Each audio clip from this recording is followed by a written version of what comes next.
예, 오늘의 모닝 브리핑 시작하겠습니다. 일단 주말 미증시는 브로드컴, 오라클 이런 AI주들 악재가 나오면서 하락하는 그런 모습을 보였고요. 또 일부 연준 인사의 매파적인 발언, 그리고 이제 차기 연준 의장이 혹시 케빈 워시가 되는 거 아니냐 이런 분위기가 또 만들어졌고, 이런 것들이 또 국채금리 올라가면서 이 부분도 또 영향을 줬던 것 같습니다.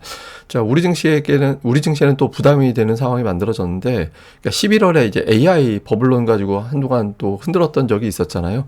관련된 재료가 이제 반복적으로 나왔기 때문에 이전만큼의 영향이 크진 않을 것 같은데, 어쨌든 주초에는 좀 부담이 있을 것 같고요. 그러니까 지난주 같은 경우는 뭐 로봇주, 저PBR주 이런 종목군들이 올라갔고, 투자 경고 대형주들이 여럿 등장하면서 이게 또 변수가 될 것 같거든요. 이런 종목 구도가 어떻게 돌아가는지도 잘 살펴봐야겠습니다. 우선 지난 주말 미증시는 나스닥 낙폭이 다우 낙폭의 3배 정도 됐잖아요. 이렇게 많이 빠졌다라는 거는 주로 이제 기술주 중심으로 매도가 많이 나왔다는 얘기인데, 실제로 보면 테크 업종이 3% 가까이 빠져서 그렇지 나머지는 그냥 그랬어요. 예, 나머지 같은 경우는 5개 업종 오르고 5개 업종 빠진 거. 그러니까 뭐 보통 일반적인 어떤 증시가 보합 정도 약간 빠지거나 뭐 그럴 때 나오는 정도 수준이었거든요. 그래서 뭐 주말은 그냥 테크주만 빠졌다. 그러니까 전체적으로 투자 심리가 완전히 다 붕괴되는 그런 분위기는 아니었고, 기술주 중심으로 매도해 놓고 나머지는 좀 지켜보자. 그러니까 이런 분위기였다. 이렇게 보면 되는데, 문제는 이제 우리나라가 AI 관련해서 또 IT 기업들의 시가총액 비중이 워낙 크다 보니까 야간 선물이 2.4% 빠졌거든요. 그러니까 야간 선물이라는 건 미증시 돌아가는 상황 보니, 그 다음날 한국 증시는 이 정도로 빠져서 출발하겠구나 또는 올라서 출발하겠구나, 이걸 가늠하는 지표예요. 근데 야간 선물이 2.4% 가까이 빠졌다라는 거는 우리 증시가 이러다가 100포인트 빠지겠는데, 이렇게 투자자들이 생각을 했다라는 거죠. 그러니까 주말 미증시 상황은 우리 증시에는 좀 부담이 됐다, 이렇게 볼 수 있는 거고, 그렇게 만들었던 분위기는 우선 이제 브로드컴 실적이 나왔는데, 예, 근데 이게 이 사람이 좀 발언을 이상하게 했어요. 그러니까 뭐 CEO가 우리 수주잔고 6분기 동안 한 730억 달러 정도 공급할 거 있다. 근데 이게 최소가 이 정도야 라고 얘기를 했는데, 시장에서는 최소가 저 정도라고 한 800억 달러 이상은 얘기해줘야 되는 거 아니야? 뭐 이런 분위기가 있었거든요.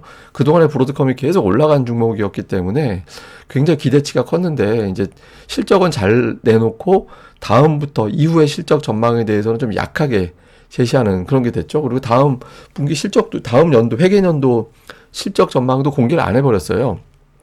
뭐 사실은 자기네들이 주문이 너무 많아서 그 계산을 못 하겠어, 이런 취지로 이야기를 하고 싶었던 것 같아요. 근데 시장에서는 자신감이 없나 뭐 이렇게 이제 또 일부 투자자들이 해석을 했죠. 그래서 이게 이제 좀 매물이 나오는 그런 계기가 됐고, 다음은 이제 또 하나는 이제 오라클이 갑자기 이제 장 초반에 뚝 떨어졌다가 나중에 저 낙폭 줄였다가 뭐 이런 과정이 있었잖아요. 그 오라클에서 이제 데이터 센터에 투자를 많이 했죠. 근데 이게 완공되는 시점이 2028년도가 될 것 같다. 이제 당초는 2027년도로 알고 있었는데, 블룸버그에서 2008년 1년 늦춰질 것 같은데, 근데 그 이유가 뭐 이거 만들려면 사람도 구해야 되고 자재도 필요하고 하는데 이게 구하기가 어렵다라는 거예요. 사실은 뭐 나쁜 건 아닌데, 오라클 입장에서만 보면 빚내서 투자하고 있는데, 빚내서 투자해서 빨리 완성이 돼가지고 거기서 돈을 벌어가지고 빚도 갚고 또 이제 회사에 돈도 벌고 뭐 이래야 되는데, 그게 늦어지게 되면은 빚을 계속 이자만 나가야 되는 거 아닌가, 이런 걱정을 하는 거죠. 회사에서는 그냥 계획대로 진행 중이다 이렇게 이제 반박을 하면서 이제 주가가 이제 낙폭을 줄이긴 했는데, 어쨌든 시장에서는 브로드컴 CEO도 좀 불안해 보이고, 말하는 게 오라클도 이거 진짜 블룸버그가 근거 없이 얘기하지는 않았을 텐데 뭐 이렇게 나오다 보니까 AI 버블론이 또 확 올라오면서 이제 시장이 흔들리는, 예, 그런 계기가 됐던 것 같습니다. 그리고 이제 연준도 시장에서는 저는 일부 좀 영향을 준 것 같아요. 그 일부는 이제 비둘기적인 발언을 하기도 했거든요. 뭐 애나 펄슨 같은 경우는 고용이 더 문제다.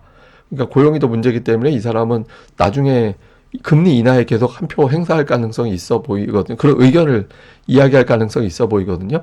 근데 이제 오스템 글수비 같은 경우는 데이터를 봐야 뭐 내리든가 말든가 하지. 근데 데이터가 충분히 확인이 안 됐기 때문에 나는 이번에 동결에 이야기할 수밖에 없었다. 근데 뭐 향후 1년 동안 금리는 내려갈 수 있을 것 같아. 더 상당폭 내려갈 것 같아. 이렇게 비둘기적인 발언을 했지만 어쨌든 데이터 봐야 한다. 그러니까 이렇게 이야기를 했고, 문제는 이제 제프리 슈미드가, 이상 원래 매파죠. 인플레이션이 너무 높다. 그리고 뭐 고용 이야기하지만 나는 고용이 안정적이라고 생각을 해. 그래서 계속 나는 반대할 거야. 금리 인하 안 돼. 뭐 이렇게 의견을 낸 거잖아요. 그래서 매파에 어떤 가까운 사람들의 어떤 발언이 이날 조금 더 양이 많았기 때문에 투자자들이 조금 걱정을 하고 있는 상황에서 트럼프 대통령이 케빈 헤셋으로 거의 투자자들이 알고 있었는데 갑자기 케빈 워시를 또 들고 나왔죠. 이 두 사람 중에 하나가 될 것 같다. 근데 최근에 약간 분위기가 케빈 워시로 가는 거 아닌가? 이런 이야기들이 좀 나오고 있어요. 근데 이제 이 사람이 예전에 이제 매파적인 연준 이사할 때 매파적인 의견을 좀 냈던 사람이다 보니까 여기서 뭔가 조금 뭐 분위기가 달라지는 거 아닌가 이런 걱정을 투자자들이 했던 것 같습니다. 그래서 이제 국채 금리가 올라가고 금리 올라가니까 또 투자자들의 걱정이 또 나왔겠죠. 근데 케빈 워시도 최근 들어선 비둘기적인 발언 많이 하고 있고 또 트럼프가 매파적인 사람을 그 이사로 총재 의장으로 임명할 가능성은 그렇게 높아 보이진 않잖아요. 그래서 어쨌든 어느 정도 좀 합의가 됐을 거다. 케빈 워시로 된다 하더라도 뭐 좀 비둘기적인 어떤 발언 또는 그런 정책을 어느 정도 합의를 좀 하지 않았을까? 이렇게 이제 추정은 되는 것 같습니다. 근데 어쨌든 연준 이슈가 지난 주말에는 주식시장에서는 이제 부담 쪽에 가까운 그런 영향을 줬던 것 같습니다. 근데 어쨌든 금리가 미국의 기준금리 인하했는데 금리가 안 빠져요. 이게 뭐 미국이 워낙 국채를 많이 발행을 해야 되고 앞으로도 그런 것들도 있고 그러니까 뭐 또 일부에서 걱정하는 건 최근에 이제 미국의 단기 자금 조달하는 게 좀 어렵다 이런 주장들이 좀 있거든요. 그래서 이런 것들하고 겹치면서 금리가 좀 안정돼야 주식시장이 좀 편안해질 텐데 이게 또 불안정하다 보니까 투자자들이 그동안 많이 오른 거 중심으로 좀 매도를 하는 그런 계기로 작동이 됐던 것 같습니다. 자, 근데 어쨌든 시기적으로는 제가 뭐 지난주에도 보여드렸던 건데 그러니까 미국은 지난주가 별로 전통적으로 약한 주였어요. 전통적으로 좀 약한 주였고, 그러니까 이번 주부터가 연말까지 미증시는 전통적으로 좀 슬금슬금 올라가는, 그러니까 흔히 얘기하는 산타랠리 기대 구간이긴 했거든요. 이게 이제 그대로 될지, 근데 이번 주에도 미국 만기 주간이라서 평범하지는 않을 것 같은데, 어쨌든 미증시는 전통적으로 이번 주에 좀부터 좀 올라가는 경향성이 있었다. 근데 이제 뭐 지금 AI 버블론이 그게 이제 과연 그대로 이제 징크스대로 갈 건지 이 부분을 좀 봐야 될 것 같습니다.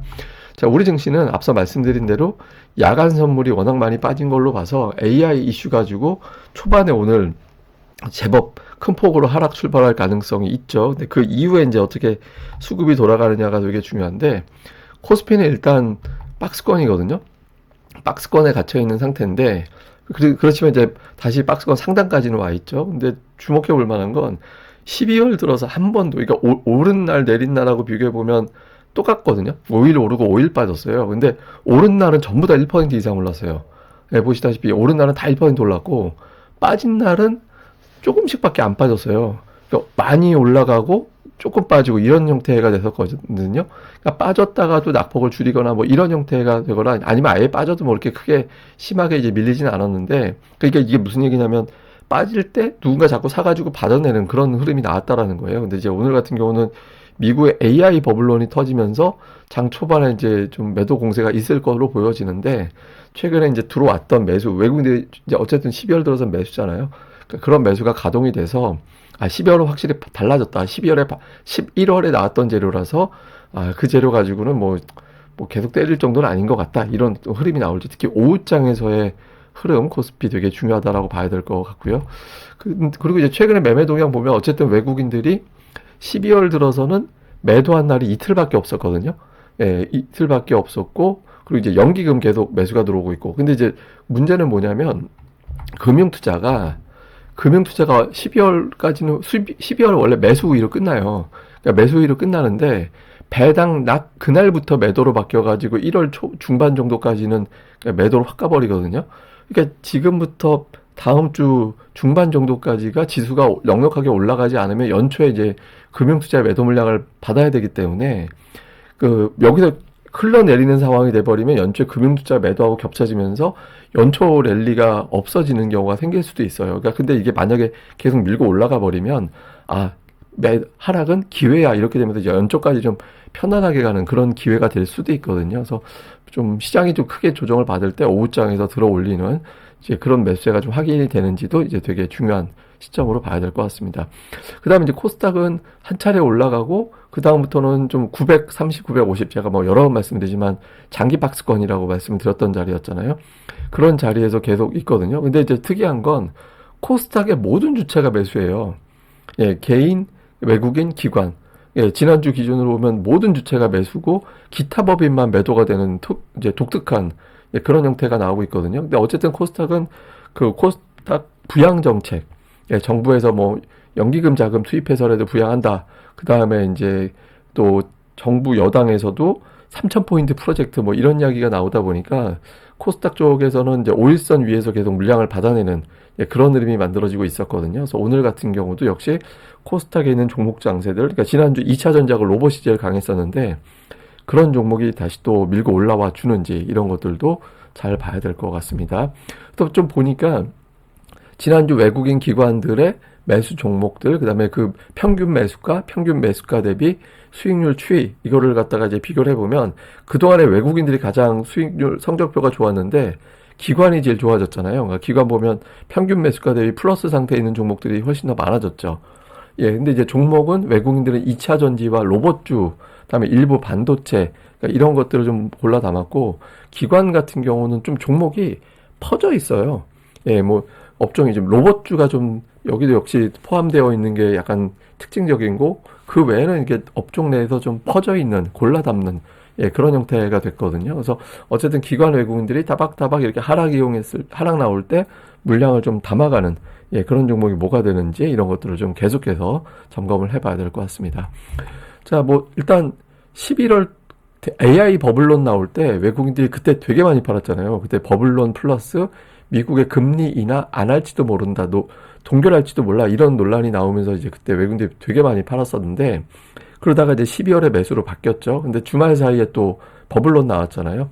근데 제가 보기엔 팔았던 외국인들이 있고 새로 이제 들어온 중장기성의 어떤 자금이 또 들어오고 이렇게 됐던 것 같거든요. 그러니까 오전 말고 오후에 이제 그런 매수 자금이 가동이 되는지, 뭐 한 번이는 좀 뭐 그 재료에 반응할 수 있을 것 같은데 오후장에 이제 어떤 반응이 나오는지 좀 볼 필요가 있고, 근데 어쨌든 받아낸다라는 거는 받아낼 수도 있겠다라고 기대하는 건 기업들의 실적 전망이 상향되고 있잖아요. 특히 반도체 중심으로. 그리고 미국이 금리 인하를 했거든요. 예, 금리 인하를 이미 해버린 상태라서, 그러니까 뭐 그리고 이제 400억 달러 정도 되는 단기 국채도 매입한다. 뭐 이런 것들도 있었죠. 그게 물론 이제 양적 완화는 아니지만 어쨌든 미국의 어떤 유동성을, 최근에 이제 유동성 문제가 조금 불거질 수도 있었던 건데 이제 그걸 갖다가 틀어막는 정책들이 나왔다라고 해석이 되거든요. 그래서 이런 것들이 지금 시장에서는 저재료 있으니까 하락은 기회지 뭐 이렇게 될 수도 있어서 실제로 가동이 되는지. 그 다음에 이제 장중에 특히 이제 미국 지수 선물 어떻게 돌아가느냐. 그러니까 미국 지수 선물이 되게 많이 빠지면 투자자들이 오늘 밤도 어렵겠다, 이런 걱정이 나올 수 있거든요. 그 다음에 지금 일본이 뭐 금리 인상 뭐 이런 뉴스들 계속 나오잖아요. 그래서 장중에 또 이제 일본이 이런 메시지들 뭐 이런 것들이 나오면서 흔들릴 수도 있기 때문에 어쨌든 미국의 선물이 오늘 우리 증시에 돌아갈 때 플러스권 유지해주는지 여부가 되게 중요합니다. 그리고 지난 주말 같은 경우는 이제 지난주에 우리나라 코스닥에서는 로봇주, 그러니까 2차 전지가 되게 강했거든요.